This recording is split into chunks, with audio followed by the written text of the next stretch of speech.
Hello everyone, welcome back to NJ classes. ठीक है, आप कैसे हैं? आप सब उम्मीद है अच्छे ही होंगे। तो आज हम शुरू करने जा रहे हैं एक नया चैप्टर जो क्लास फिजिक्स 12th के लिए बहुत इंपॉर्टेंट है। आई नो कि this chapter is very confusing, but आज के मैं आपको एक सिंपल लैंग्वेज में पढ़ाऊँगी। आपको बहुत ही ज़्यादा फिर बाद में आसान लगेगा ये चैप्टर। ये सदफ मैम का आप सबसे प्रॉमिस है। ठीक है, तो विदाउट टाइम वेस्ट किए अब हम शुरू करते हैं waves and oscillation chapter. Class 12th के लिए बहुत इंपॉर्टेंट चैप्टर है, क्योंकि बहुत सारे आपके क्लास 12th के टॉपिक्स हैं जो अगर आप ये टॉपिक अगर नहीं कवर अप करेंगे तो आपको बहुत ज़्यादा डिफ़िकल्टी फील होगी उनको समझने में। कुछ पैरामीटर्स हैं जो इंक्लूडेड होंगे आपके बहुत सारे चैप्टर्स में। तो अगर आपको फिजिक्स क्लास 12th में अच्छे मार्क्स चाहिए हैं तो उसका बेस बनाना बहुत ज़रूरी है।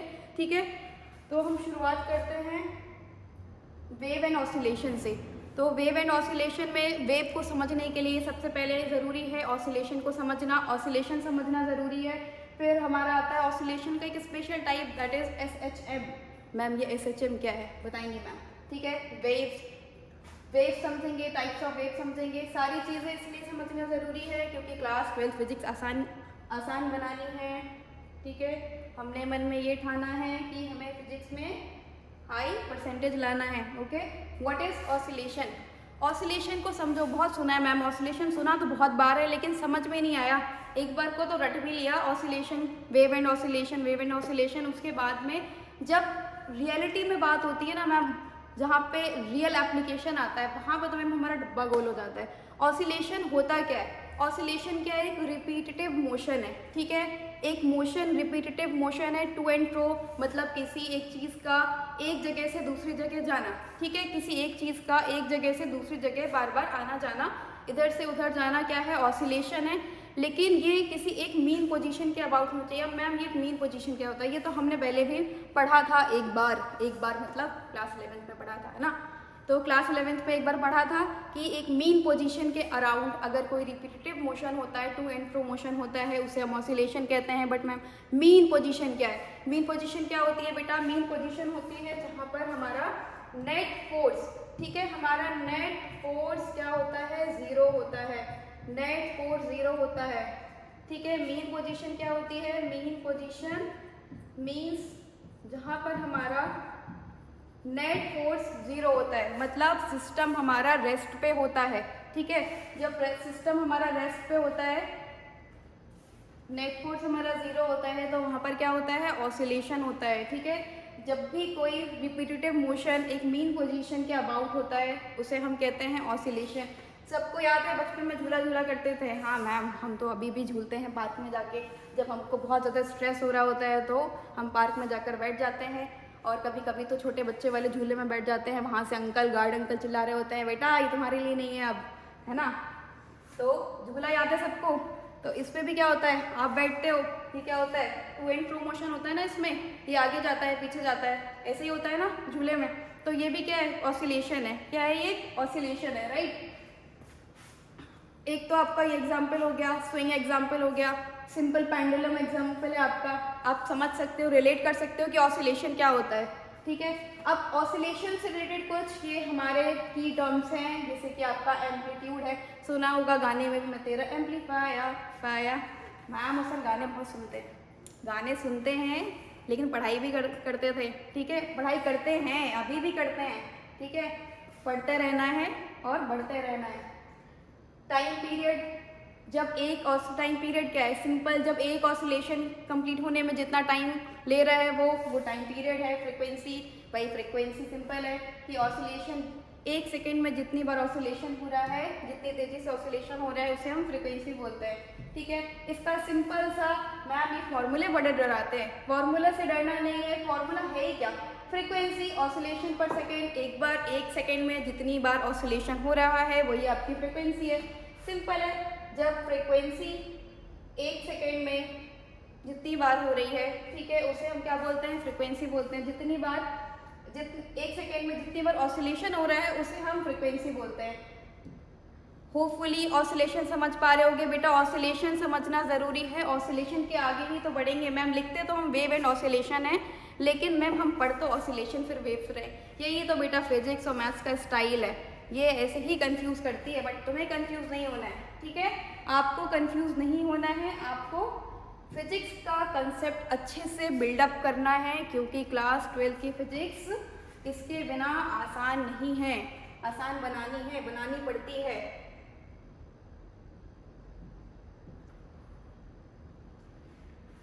फिर आता है आपका सिंपल हार्मोनिक मोशन, ठीक है। ये सबसे ज़्यादा कॉमन ऑसिलेशन का फॉर्म है, ठीक है। ये सबसे ज़्यादा कॉमन ऑसिलेशन का फॉर्म है सिंपल हार्मोनिक मोशन। अब मैम ये सिंपल हार्मोनिक मोशन क्या होता है? सिंपल हार्मोनिक मोशन क्या है? एक ऑसिलेशन सपोज आपकी एक कैटेगरी है, ठीक है। ऑसिलेशन क्या है? आपकी कैटेगरी है, तो उसका एक टॉपर स्टूडेंट है सिंपल हार्मोनिक मोशन, ठीक है। सिंपल हार्मोनिक मोशन क्या होता है? Simple harmonic motion is a type of oscillatory motion in which the restoring force is directly proportional to displacement, ठीक है। इसमें क्या होता है आपका, ये इस तरीके का ऑसिलेटरी एक ऐसे तरीके का ऑसिलेटरी मोशन है और एक ऐसे तरीके का ऑसिलेशन है जिसमें क्या होता है बच्चों, इसमें ये सारे रूल्स फॉलो करता है, ठीक है। जैसे आपके क्लास में होंगे ना कुछ बच्चे जो सारे रूल्स फॉलो करते होंगे, वैसे ही एसएचएम है। एसएचएम ऑसिलेशन का वो फॉर्म है जो सारे रूल्स फॉलो करता है। जैसे यहाँ पे क्या हो रहा है कि रीस्टोरिंग फोर्स, ठीक है, एक फोर्स लग रहा है, ठीक है, वो किसके प्रोपोर्शनल होता है? डिस्प्लेसमेंट के। और ये किसके टुवर्ड्स होता है? हमेशा मीन पोजीशन के। मीन पोजीशन मैम ने अभी समझा दी है, तो कंफ्यूज नहीं होना है कि मैम मीन पोजीशन क्या होता है, ठीक है। तो रीस्टोरिंग फोर्स आपका डायरेक्टली प्रोपोर्शनल होता है किसके? डिस्प्लेसमेंट के डायरेक्टली प्रोपोर्शनल होता है और आपकी इक्विलिब्रियम पोजीशन के अबाउट होता है, ठीक है। इक्विलिब्रियम पोजीशन, नेट फोर्स जहाँ पर 0 है। अब मैथमेटिकली इसको कैसे एक्सप्रेस कर सकते हैं हम? बच्चों मैथमेटिकली फोर्स, मैम ने क्या कहा? रिस्टोरिंग फोर्स है, एक रिस्टोरिंग फोर्स है, वो किसके? वो आपका जो मैथमेटिकली फोर्स है, राइट, मैथमेटिकली फोर्स है वो किसके प्रोपोर्शनली होता है? आपका रिस्टोरिंग फोर्स प्रोपोर्शनली होता है डिस्प्लेसमेंट के। यहाँ पे x क्या है? यहाँ पे x, वो x नहीं है, यहाँ पे x क्या है? डिस्प्लेसमेंट है। क्या है बच्चों? x है डिस्प्लेसमेंट। अब जब ये चीज़, ये सिंपल सी बात है, ठीक है। अब सिंपल सी बात है कि f directly proportional to x। अब f को जब हम इस फॉर्म में लिखेंगे तो क्या होगा? इक्वल टू के फॉर्म में लिखेंगे तो क्या हो जाएगा? ये माइनस के आ जाएगा आपका एक, ये आ जाएगा माइनस के, क्या आ जाएगा आपका एक कांस्टेंट आ जाएगा, ठीक है। क्या आ जाएगा? कांस्टेंट आ जाएगा। अब मैं माइनस क्यों लगाए, ठीक है, माइनस क्यों लगाए? माइनस इसलिए लगाए क्योंकि फोर्स जो आपका एक्ट कर रहा है, आपका जो ऑसिलेशन में फोर्स एक्ट कर रहा है, जो आपका रिस्टोरिंग फोर्स है, वो हमेशा ऑपोजिट डायरेक्शन में लगता है, ठीक है। किस डायरेक्शन में लगता है? ऑपोजिट डायरेक्शन में लगता है। इसीलिए हम इसको राइट करते हैं F is to minus KX। अब ये देखो, अभी मैम ने आपको बताया था कि ऑसिलेशन क्या होता है, एक repetitive to and fro motion होता है। मैम ने अभी झूले की कहानी भी बताई थी, याद है ना? तो झूले की कहानी में इधर से समझो कि थोड़ा सा एसएचएम और ऑसिलेशन में कंफ्यूज नहीं होना है, ठीक है। एसएचएम के एक टाइप ऑफ ऑसिलेशन है, ठीक है। तो आपका अगर आप ये इस झूले को देखो, ठीक है, ये यहाँ पर क्या है? इसका फिक्स पॉइंट है। अभी क्या होगा? टू एंड फ्रो मोशन करेगा। क्या करेगा? टू एंड फ्रो मोशन करेगा। टू एंड फ्रो मोशन अगर एक ये लिमिटेड एंगल पे कर रहा है, ठीक है, ज़्यादा दूर नहीं जा रहा है, और फिर उस पर टू एंड फ्रो एक लिमिटेड पे कर रहा है, ठीक है, लिमिटेड टाइम पीरियड पे कर रहा है, ज़्यादा फास्ट फोर्स नहीं लग रहा है, ठीक है, ज़्यादा दूर नहीं जा रहा है। होता था ना, हम बैठे हैं, झूला झूल रहे हैं, हमारा दोस्त वहाँ से आता था, पीछे से उसने हिट किया, भाई और तेज़ झूलाओ, भाई और तेज़ झूलाओ, ठीक है। तो झूला जब तेज से झूल रहे हो आप, बड़ा मज़ा आ रहा है, उस टाइम पे क्या है आपका? ऑसिलेशन समझ लो। लेकिन जब आप कायदे में झूल रहे हो, स्ट्रेस है, बस थोड़ा थोड़ा हल्के हल्के आगे और पीछे हो रहे हो, तो वो क्या है आपका? सिंपल हार्मोनिक मोशन है, ठीक है, सिंपल हार्मोनिक मोशन। समझ में आ रहा है? जो ज़्यादा बदमाश बच्चे होते हैं ना, ज़्यादा शरारती बच्चे होते थे, वो क्या करते थे? वो इसी ख्वाहिश में रहते थे कि बहुत तेज तेज से झूला झूले, भले ही गिर जाएं और चोट लग जाए, उन्हें कोई फर्क नहीं पड़ता था, है ना। तो आप लोग क्या है, बड़े हो गए हो, तो आपको क्या कर देखना है? एसएचएम देखना है, सिंपल हार्मोनिक मोशन देखना है, ठीक है। एसएचएम समझ में आया आप लोगों को? एसएचएम समझ में आ गया, ठीक है, आ गया होगा एसएचएम। सदफ मैम ने समझाया है तो आ गया एसएचएम। अब आगे बढ़ते हैं वेव की तरफ, ठीक है। अब वेव क्या होती है, ऑसिलेशन समझ में आ गया, एसएचएम समझ में आ गया, ठीक है मैम। अब थोड़ा सा आगे बढ़ते हैं हम, क्योंकि हमें आगे ही तो बढ़ना है, इसीलिए तो हम एनजे क्लासेस देख रहे हैं, राइट। तो व्हाट इज वेव, वेव क्या है, वेव सिंपल अगर एक ऑसिलेशन का ट्रैवलिंग फॉर्म है, ठीक है। अगर आपके पार्टिकल्स ट्रैवल कर रहे हैं, ठीक है, विदाउट परमानेंट डिस्प्लेसमेंट, तो वो क्या है आपका वेव है। वेव क्या है, ऑसिलेशन का ट्रैवलिंग फॉर्म है, ठीक है। जब आपके तो वेव क्या होता है, wave is a disturbance that travels through a medium transferring energy from one point. एक चीज़ और एड ऑन हो जाती है कि इसमें क्या होता है, एक energy transferring energy from one point two another point. एक जगह से दूसरी जगह क्या होता है, एनर्जी ट्रांसफॉर्मेशन होता है, ओके। तो मैंने अभी बताया था आपको कि इसमें परमानेंट डिस्प्लेसमेंट नहीं होता है पार्टिकल्स का, बट ऐसा होता था ना क्लास टाइम में, याद होगा क्लासरूम में आप लोग। अब तो 12th वाले बच्चे थोड़ा सा कम स्कूल जाते हैं, बट कुछ अच्छे बच्चे हैं वो अभी भी जा रहे होंगे, राइट। तो क्या होता है उसमें कि हम लोग जैसे ही नॉर्मल क्लासेस चल रही है, क्लास टीचर का पीरियड चल रहा है या अपने अच्छे सब्जेक्ट का पीरियड चल रहा है, तो जैसे मैम ने बिठाया है, जैसे सर ने बिठाया है, वैसे बैठे हुए हैं। लेकिन जैसे ही कोई एक्टिविटी पीरियड आया तो फटाक से सीटिंग अरेंजमेंट चेंज कर लिया कि कौन सा पता चलेगा एक्टिविटी टीचर को कि कौन कहाँ पर बैठा था, है ना, जल्दी से चेंज कर लिया। लेकिन जैसे देखा सामने से वापस से अपना टीचर आ रहा है, तो क्या किया, तो परमानेंट डिस्प्लेसमेंट नहीं किया, लेकिन थोड़े टाइम के लिए क्या किया, सीट चेंज कर ली कि बढ़िया मस्त दोस्त के साथ बैठेंगे, मस्त बातें करेंगे, टाइम पास करेंगे, एक्टिविटी पीरियड है, ऐसे ही करते हो ना, ठीक है। अब तो और मज़ा आने वाला आगे कॉलेज लाइफ में। कॉलेज लाइफ में तो बंक भी कर सकते हो, लेकिन अभी तो क्लासेस अटेंड करनी है, पढ़ाई करनी है। तो सेम इसमें भी क्या होता है कि आपके जो पार्टिकल्स हैं वो यहाँ से वहाँ मूव करते हैं, बट उनका परमानेंट डिस्प्लेसमेंट नहीं होता है, क्योंकि उनको भी आपको जैसे आपके क्लास टीचर का खौफ रहता था, वैसे ही इसमें पार्टिकल्स को होता है। तो ट्रांसफ़र ये और डिटेल में समझ लो कि आपका क्या है, transfer of energy without transfer of matter, ठीक है। तो सिर्फ एनर्जी ट्रांसफ़र हो रही है, मैटर ट्रांसफ़र नहीं हो रहा है। इस केस में क्या हो रहा है, सिर्फ और सिर्फ एनर्जी ट्रांसफ़र हो रही है, मैटर आपका ट्रांसफ़र नहीं हो रहा है। और अगर आप अभी जब मैं आपको टाइप्स ऑफ वेव एक्सप्लेन करूँगी तब आप देखोगे कि आपकी 2 टाइप्स की वेव्स होती हैं, ठीक है। उसमें मैकेनिकल वेव्स होती हैं, इलेक्ट्रोमैग्नेटिक वेव्स होती हैं। तो मीडियम जो यूज़ होता है वो मैकेनिकल वेव्स में यूज़ होता है, इलेक्ट्रोमैग्नेटिक वेव्स में मीडियम यूज़ नहीं होता है।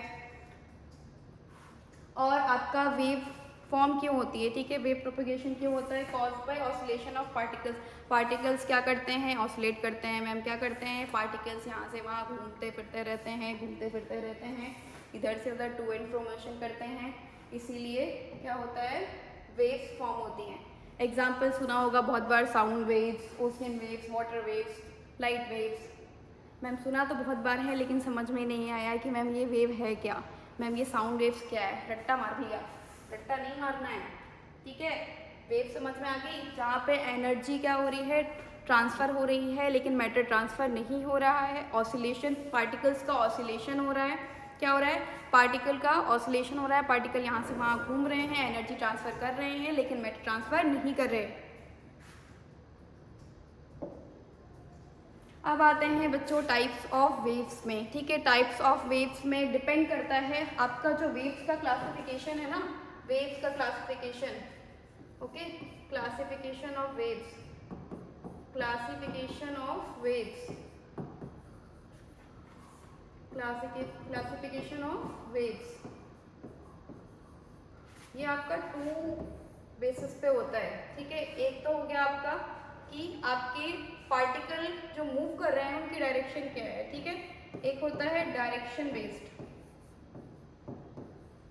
एक क्या होता है आपका डायरेक्शन बेस्ड होता है, ठीक है। और दूसरा क्या होता है बच्चों, दूसरा होता है आपका मीडियम की रिक्वायरमेंट पे बेस्ड, ठीक है, कि मीडियम रिक्वायर्ड है या नहीं है रिक्वायर्ड।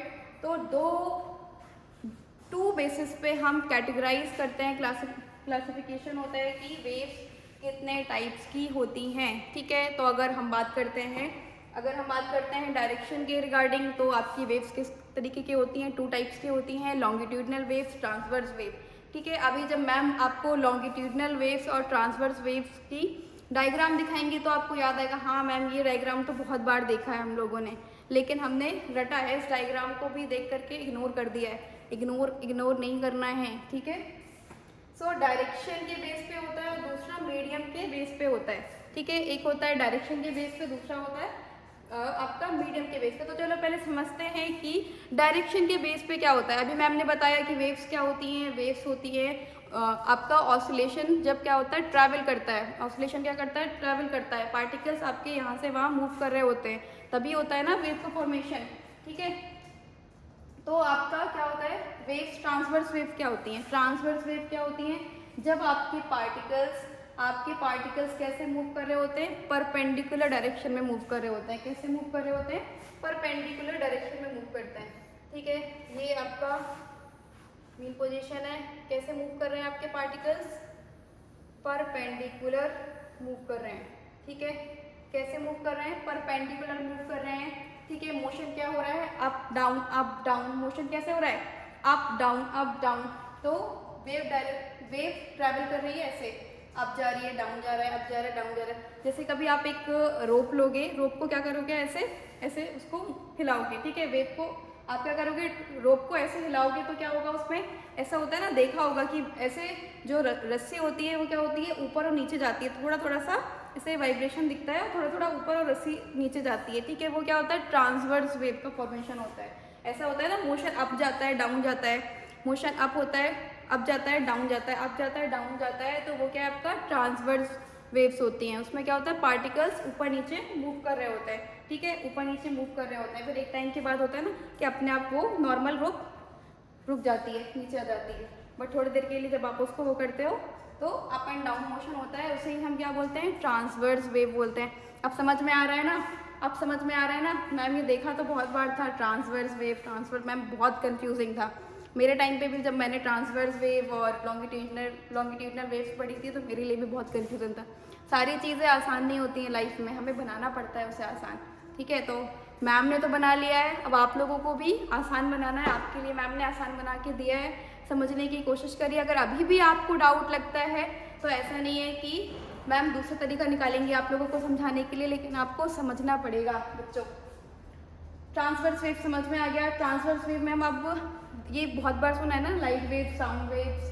तो मैम लाइट वेव्स किस कैटेगरी में आती हैं, तो लाइट वेव्स आपकी किस कैटेगरी में आते हैं, लाइट वेव्स आती हैं आपकी ट्रांसवर्स वेव्स की कैटेगरी में। आपकी जो वाटर सरफेस आपने देखा होगा, जो वाटर के ऊपर सरफेस पे वेव्स फॉर्म होती हैं, वो भी किस कैटेगरी में आती हैं, ट्रांसवर्स वेव्स के फॉर्म में आती हैं, ठीक है। ट्रांसवर्स वेव्स की कैटेगरीज में आती हैं। अब आते हैं दूसरे टाइप्स का वेव।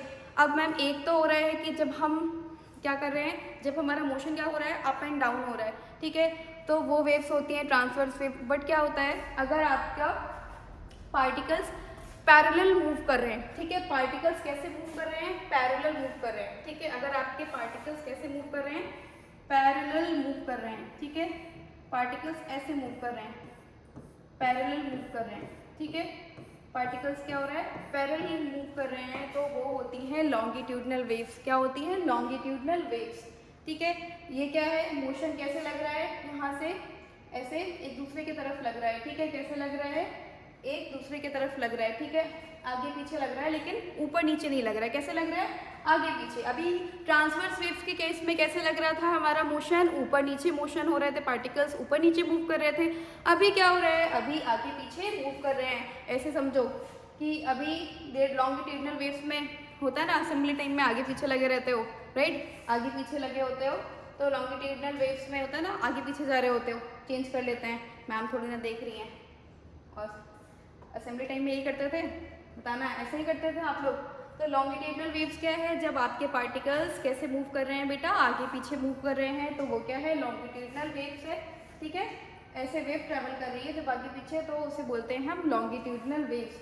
अब लॉन्गिट्यूडनल वेव्स क्या होती है, साउंड वेव्स। बहुत सारे लोगों ने देखा होगा, जो म्यूज़िक हमारे जो म्यूज़िक एप्लीकेशन होते हैं, म्यूज़िक सॉफ्टवेयर होते हैं, उसमें देखा होगा इस तरीके से वो जब साउंड प्ले होता है ना, बहुत बार देखा होगा। आजकल जो लोग इंस्टा और व्हाट्सएप पे जब भी स्टेटस लगाते हैं, पोस्ट लगाते हैं, उसमें म्यूज़िक ज़रूर ऐड करते हैं। उसमें देखा है कभी कि ऐसे वाइट कलर से ऐसे बन के आता है म्यूज़िक का, ऐसे अप डाउन, ऐसे आगे पीछे, देखा है ना इस तरीके का। अगर नहीं देखा है तो आज जब भी इंस्टा और यूट्यूब और व्हाट्सएप जब भी देखोगे तो नोटिस करना, जब भी आप म्यूज़िक सेलेक्ट करते हो ना, मैम बढ़िया सा म्यूज़िक लगा देते हैं, ज़्यादा लाइक्स आएंगे। तब देखना इस तरीके का आपको देखने के लिए मिलेगा, तो आप रिलेट कर पाओगे। मैम ये क्यों बता रही है, क्योंकि रिलेट करना बहुत ज़रूरी है। अगर अंडरस्टैंडिंग नहीं है ना, अगर आप अंडरस्टैंडिंग नहीं है, आप कितना भी पढ़ लो फिजिक्स, आपको नहीं समझ में आएगी, आप हमेशा फिजिक्स से डरते ही रहोगे। इसीलिए अंडरस्टैंडिंग बहुत इंपॉर्टेंट है, इसको समझ लो। इसलिए मैंने साउंड वेव्स का एग्जाम्पल दिया है। और अगर स्प्रिंग में कंप्रेशन हो रहा है तो भी आपका लॉन्गिट्यूडनल वेव्स होती हैं, बट ऐसे एग्जाम्पल सेलेक्ट करोगे ना तो आपको क्लियर कट याद रहेगा आगे तक, क्योंकि बहुत अभी आगे चल के ना बहुत जगह वेव्स, वेवलेंथ, ठीक है, ये SHM, ये सारी चीज़ें काम आने वाली हैं आपकी। अब मैम ने बताया था कि जब हम क्लासिफिकेशन ऑफ वेव पढ़ते हैं, अगर वेव के टाइप्स पढ़ते हैं तो एक पढ़ते हैं डायरेक्शन बेस्ड पे, अभी देख लिया डायरेक्शन बेस्ड कैसे, ऊपर नीचे आगे पीछे, लॉन्गिट्यूडनल ट्रांसवर्स वेव्स देख लिए हैं। अब आते हैं मीडियम बेस्ड पे, ठीक है। तो 2 टाइप्स की वेव्स होती हैं आपकी, मैकेनिकल वेव्स और इलेक्ट्रोमैग्नेटिक वेव्स, ठीक है। आपकी मैकेनिकल वेव्स और इलेक्ट्रोमैग्नेटिक वेव्स। तो आपका मैकेनिकल वेव्स में क्या होता है, नीड अ मटीरियल मीडियम, ठीक है। इसमें मीडियम रिक्वायर्ड होता है, पार्टिकल्स को एक जगह से दूसरे जगह जाने के लिए क्या होता है, मीडियम रिक्वायर्ड होता है।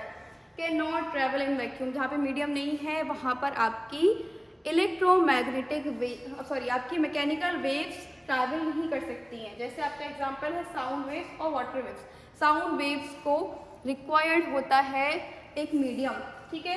अब आते हैं इलेक्ट्रोमैग्नेटिक वेव्स में। इलेक्ट्रोमैग्नेटिक वेव्स आपकी लाइट वेव्स होती हैं, ठीक है।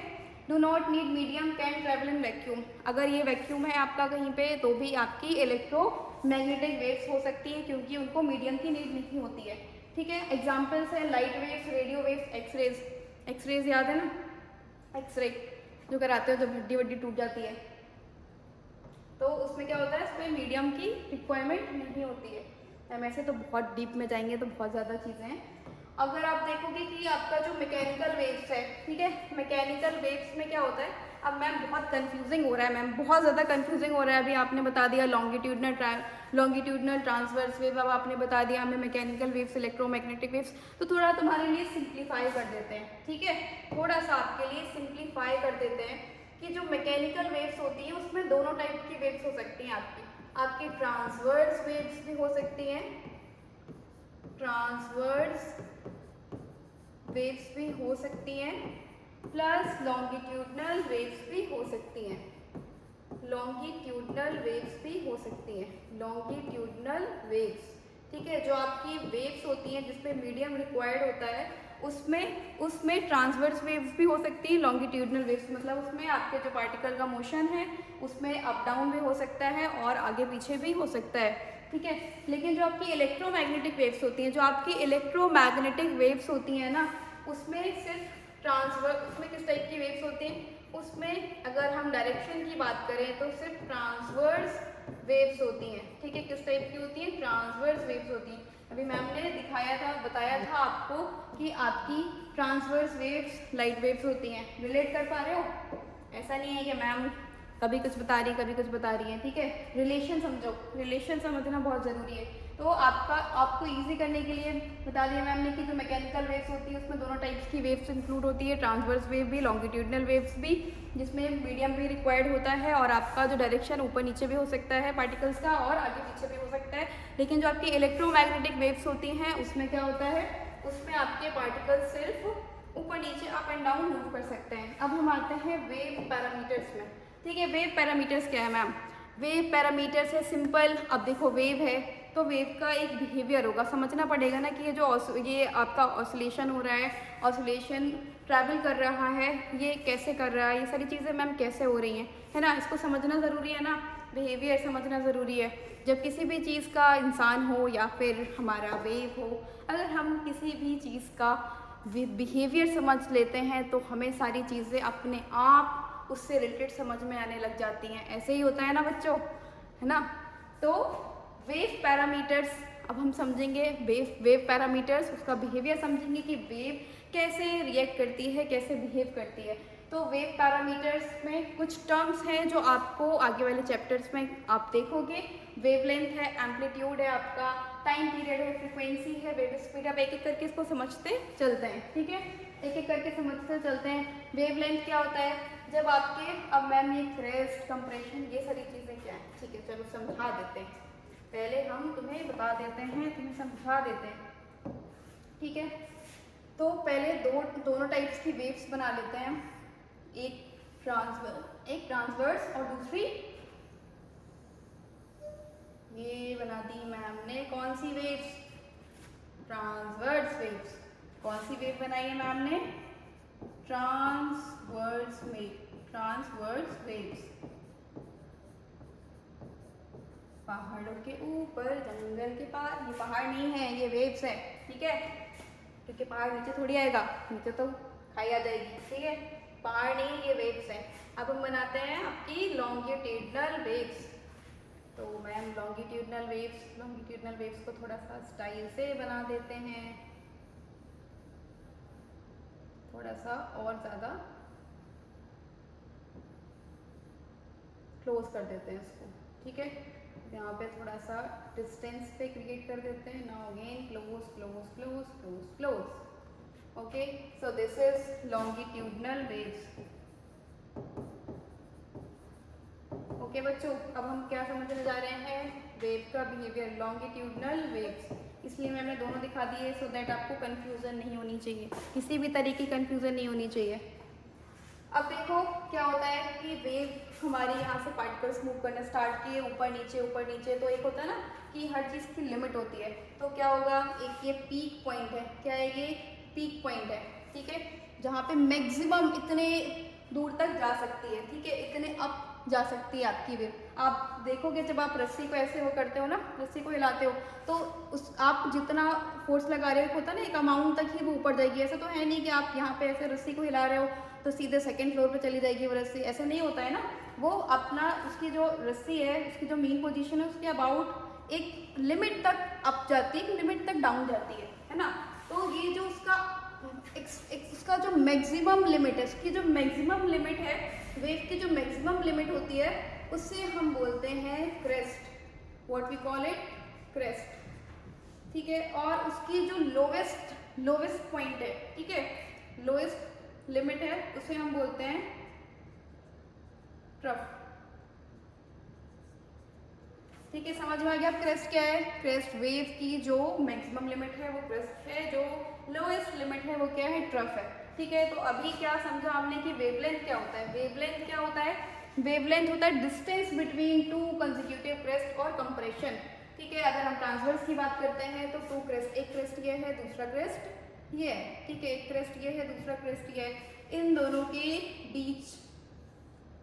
के बीच के डिस्टेंस को हम बोलते हैं बच्चों wavelength, what we call it wavelength, ठीक है। ये जो दो क्रस्ट हैं, जब वेव आपकी मूव कर रही है, उसकी जो मैक्सिमम लिमिट है उसको हम बोलते हैं, उसके बीच के डिस्टेंस को हम बोलते हैं वेवलेंथ, ठीक है।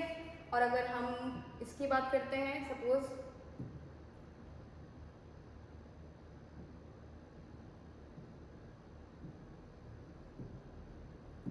अगर हम बात करते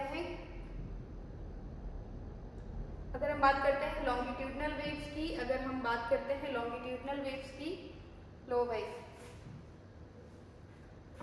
मैम, अब तक तो हमारा दिमाग हमारा साथ नहीं दे रहा था, अब तो बोर्ड भी साथ नहीं दे रहा है,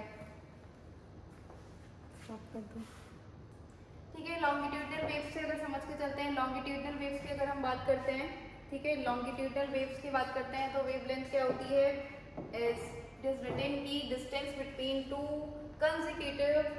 कंसेक्यूटिव कंप्रेशन, ठीक है। तो ये क्या है आपका, ये आपका कंप्रेशन है, ये कंप्रेशन नहीं, ये तो फ्लाई, ठीक है, ये फ्लाई है। कंप्रेशन क्या है, ये आपका जो पार्ट है ये देख रहे हो, ये लॉन्गिट्यूडनल वेव के केस पे ये क्या है बेटा, ये आपका थोड़ा सा ज़्यादा हो गया, ये क्या है आपका,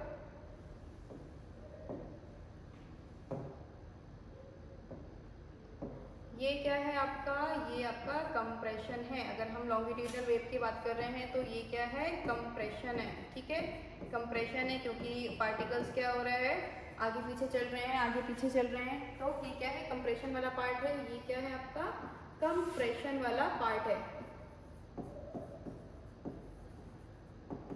आपका जो ये पोर्शन है, ये देखो आपका जो ये पोर्शन है, ये बेसिकली आपकी क्या है, यहाँ से आपके दो कंप्रेशन के बीच का जो डिस्टेंस है वही आपका क्या है, वेवलेंथ है। क्या है, वेवलेंथ है। ठीक है, क्या है, वेवलेंथ है।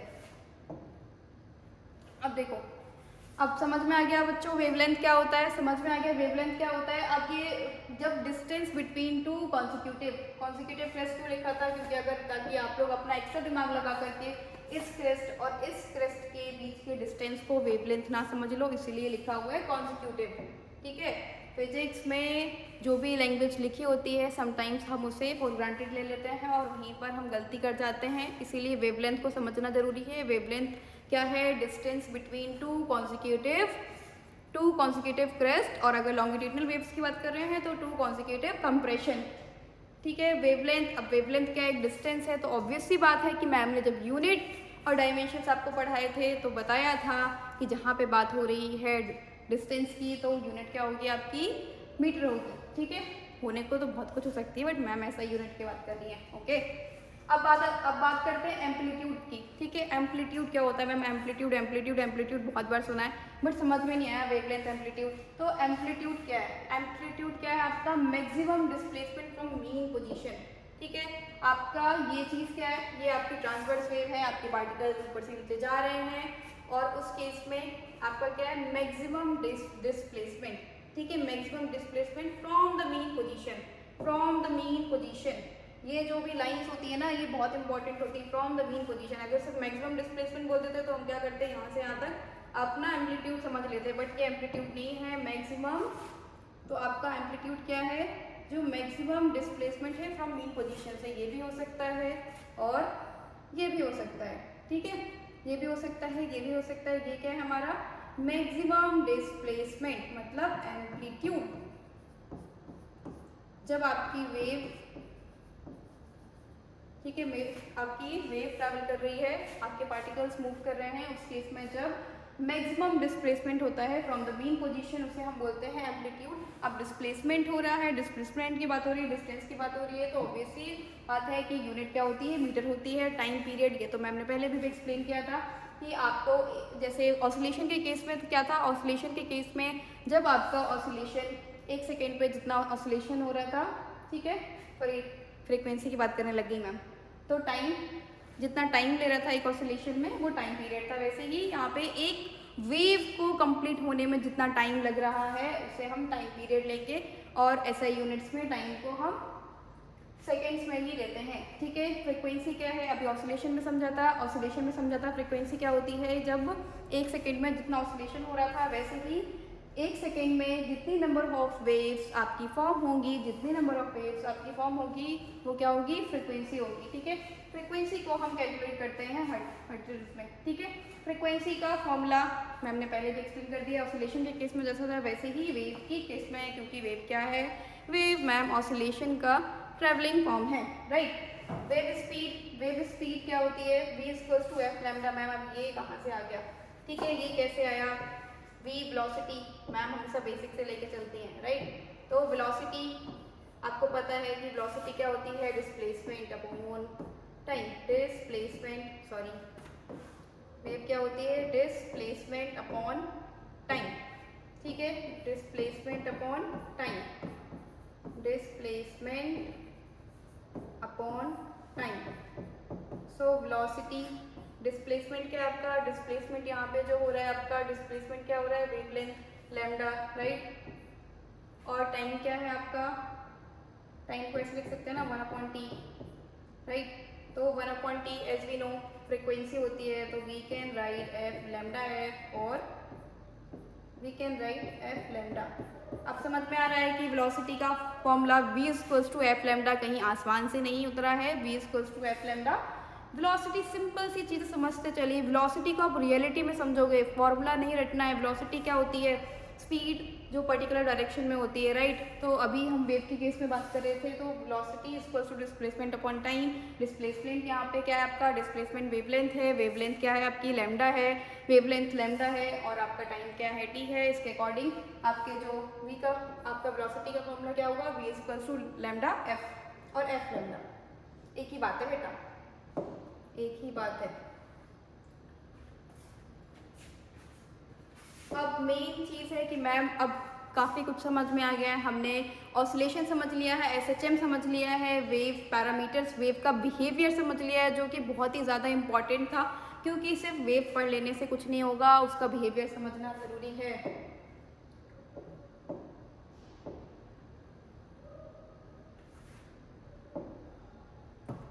तो अब हम आते हैं क्लास 12 कनेक्शन, कि हमने इतनी देर तक ऑसिलेशन एंड वेव्स क्यों पढ़ा है, क्यों पढ़ा है हमने वेव्स एंड ऑसिलेशन इतनी देर तक, इसीलिए पढ़ा है हमने वेव्स एंड ऑसिलेशन क्योंकि क्लास 12 के लिए बहुत ज़्यादा इंपॉर्टेंट है। मैम ने अभी जितने भी आपको टॉपिक्स पढ़ाए हैं क्लास 12 फिजिक्स के बेसिक्स के, वो सारे चैप्टर्स क्लास 12 के लिए बहुत ही ज़्यादा इंपॉर्टेंट हैं, ठीक है। अगर आप वेव्स एंड ऑसिलेशन की बात करते हो, तो जो आपकी एसी करंट होता है, क्या होता है, एसी करंट, ठीक है, एसी ऑल्टरनेटिव करंट होता है, जो आपका एसी करंट होता है। एसी करंट भी कैसे मूव करता है आपका, एसी करंट भी कैसे मूव करता है आपका, वेव्स के फॉर्म में मूव करता है, राइट। वेव्स के फॉर्म में मूव करता है ना, लॉन्गिट्यूडनल वेव्स के फॉर्म में, सॉरी ट्रांसवर्स वेव्स के फॉर्म में, ट्रांसवर्स वेव के फॉर्म में मूव करता है। तो जब वहाँ पर ट्रांसवर्स वेव्स, वेवलेंथ, इस सब की बात आएगी, तो आपको कंफ्यूजन बहुत ज़्यादा क्रिएट हो जाएगा, इसीलिए आपके लिए इम्पॉर्टेंट है, ठीक है।